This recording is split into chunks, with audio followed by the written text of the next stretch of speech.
ये कहानी है 3 लोगों की जिनके नाम है विकास मान, संगीता और मुस्कान। वो तारीख थी 15 जून 2024।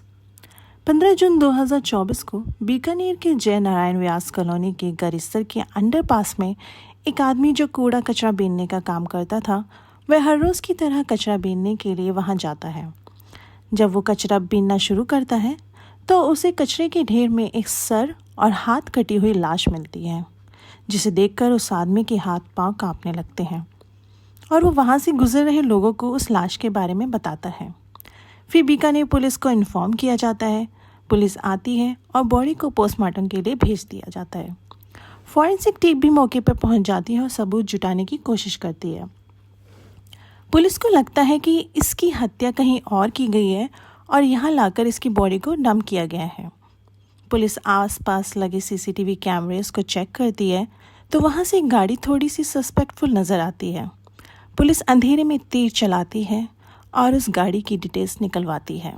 डिटेल्स आने के बाद पुलिस उस गाड़ी के मालिक के घर जाती है और उससे उस फुटेज को दिखाकर पूछती है कि वो वहाँ क्या करने गया था। तो वो आदमी बताता है कि उसकी एक शॉप है जिसका रास्ता वहीं अंडरपास से होकर ही है और वो तो रोज़ ही उस अंडरपास से जाता है। वो आदमी बोलता है कि इस लाश के बारे में तो मैं कुछ नहीं जानता, लेकिन हाँ, मैं आपको कुछ ऐसा बता सकता हूँ जो शायद आपके किसी काम आ सके।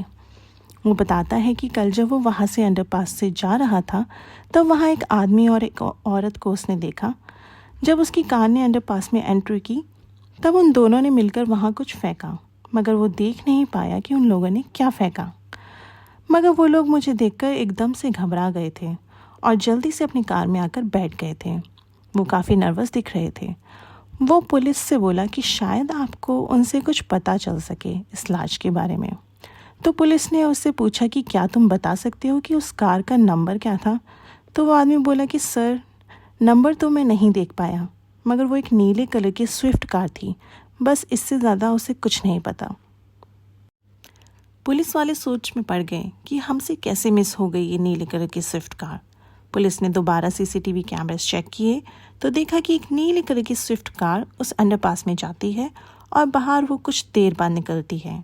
तो शायद इसी बीच उन्होंने उस लाश को वहाँ डंप किया हो। पुलिस अब उस नीले कलर वाली स्विफ्ट कार को जल्द से जल्द ढूंढने की खोज में लग जाती है। बहुत सारे सीसीटीवी कैमरेस चेक किए जाते हैं, तब जाकर उस कार का नंबर पुलिस को मिलता है। नंबर मिलते ही उस कार की डिटेल्स चेक की जाती हैं और फिर डिटेल्स में नाम आता है हनुमानगढ़ निवासी विकास मान का। पुलिस विकास मान के घर जाती है और जैसे ही विकास मान पुलिस को देखता है तो उसके फेस पर एक अलग ही डर साफ साफ पुलिस को नज़र आने लगता है। पुलिस उसे वो कटी हुई बॉडी की फ़ोटोज़ दिखाती है और उससे पूछती है कि क्या वो इसके बारे में कुछ जानता है। वो पुलिस को बोलता है कि उसे इस बारे में कुछ नहीं पता। पुलिस वाले उसको खींच कर गाड़ी में बिठाते हैं और थाने लेकर आते हैं। और फिर जैसे कि हम जानते हैं कि पुलिस जब 3rd डिग्री का इस्तेमाल करती है तो मुर्दे भी बोल पड़ते हैं। फिर यहाँ से विकास ने बताया कि वो अपनी एक महिला मित्र जिसका नाम संगीता है उसके साथ लिव इन रिलेशन में रहता है। वो दोनों हनुमानगढ़ से ही हैं और वो दोनों शादी करना चाहते हैं, मगर उनके पेरेंट्स एग्री नहीं हुए तो भागकर जोधपुर आ गए। यहाँ वो किराए पर रहते हैं और विकास टूर एंड ट्रैवल्स का काम करता है। वो आगे बताता है कि कुछ महीने पहले संगीता अपने घर गई थी और जब वो लौट कर वापस जोधपुर आ रही थी उस वक्त उसके बगल वाली सीट पर मुस्कान, जो कि मोहम्मद रफ़ीक नाम के आदमी की वाइफ थी, वो बैठी हुई थी। सफ़र के दौरान उनकी बातचीत शुरू होती है और सफ़र ख़त्म होते होते वो बहुत अच्छी दोस्त बन जाती हैं। एक दूसरे का मोबाइल नंबर भी एक्सचेंज कर लेती हैं। फिर उसके बाद मुस्कान संगीता से मिलने उसके घर आती जाती रहती है। एक बार मुस्कान ने संगीता से कहा कि तुम विकास को छोड़ दो, वो अच्छा आदमी नहीं है। ये बात संगीता को कुछ खास पसंद नहीं आई और उसने इसके बारे में विकास को बताया। विकास बोला कि वो कौन होती है हमें अलग करने वाली, जब हमारे घर वाले ही हमें अलग नहीं कर पाए। इसी बात से गुस्सा होकर विकास और संगीता ने एक प्लान बनाया, मुस्कान को रास्ते से हटाने का प्लान। संगीता मुस्कान को फ़ोन करके कहती है कि तुम मेरे घर आ जाओ, हम लोग घर चेंज कर रहे हैं, तुम्हारी थोड़ी हेल्प चाहिए होगी। मुस्कान बोलती है कि ठीक है, मैं टाइम निकाल कर आ जाऊंगी। फिर जब मुस्कान उनके घर आती है तो संगीता दरवाज़ा बंद कर लेती है और उसे रूम में बेड पर बैठने को कहती है। मुस्कान बेड पर जाकर बैठ जाती है और संगीता उसके सामने आकर खड़ी हो जाती है। उसका सारा ध्यान अपनी तरफ खींचने की कोशिश करती है। इसी मौके का फ़ायदा उठाकर विकास, जो कि पहले से उस रूम में छुप कर बैठा था, पीछे से आता है और उसका मुंह और नाक कसकर बंद कर लेता है ताकि वो सांस ना ले सके। संगीता मुस्कान के दोनों हाथ पकड़ लेती है। बेचारी मुस्कान उन दोनों के आगे बेबस और लाचार हो जाती है और थोड़ी सी देर में ही दम तोड़ देती है। इसके बाद शुरू होता है बॉडी को ठिकाने लगाने का घिनौना खेल। क्योंकि मुस्कान के एक हाथ के शोल्डर में टैटू था और दूसरे हाथ के फोरआर्म तक, इसलिए विकास और संगीता ने सोचा कि इससे उसकी पहचान हो सकती है। विकास एक धारदार हथियार से उसका एक हाथ शोल्डर से और दूसरा फोरआर्म से काट देता है और फिर उसके बाद उसका सर धड़ से अलग कर देता है।